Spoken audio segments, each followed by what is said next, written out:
આપણા દેવભૂમિ દ્વારકા જિલ્લામાં અટકેલા પડેલા અમુક એવા કામો કે જેને જોઈને લોકોને એક જ સવાલ થાય, અરે યાર આ કેદી ચાલુ થાય? જયારે કલ્યાણપુર અને દ્વારકાના ખેડૂતોની સિંચાઈ માટે સંગ્રહાતું પાણી વહેતું જોઈએ ને, ત્યારે એમ થાય કે આ સાની ડેમનું કામ ક્યારે પૂરું થાય. તલાયા ફાટક બંધ હોય અને ભરપૂર ટ્રાફિક સર્જાય ને ત્યારે યાદ આવે કે અરે યાર આ અંડરબ્રિજ ક્યારે ચાલુ થાય. જયારે ખામનાથ બાજુ આવ્યા હોઈએ અને આ ડાયવર્ઝન પરથી પસાર થવું પડે ને, ત્યારે એમ થાય કે આ નવા કેનેડી બ્રિજ નું કામ ક્યારે ચાલુ થાય. રામનાથ બ્રિજ પર આવ્યા હોઈએ સરસ મજાની ગી નદીનો નજારો જોવા. Hello, how are you? I am under the water. પરંતુ ગાંડીવેલ જ ગાંડીવેલ દેખાય ત્યારે એમ થાય કે આને સાફ કરવાનું કામ ક્યારે ચાલુ થાય.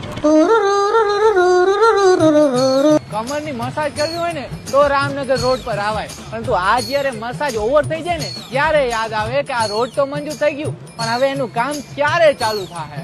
હજી એવા ક્યાં ક્યાં અધૂરા કામો છે કે જે ચાલુ થવાની તમે રાહ જુઓ છો? કોમેન્ટ કરીને અમને જણાવો.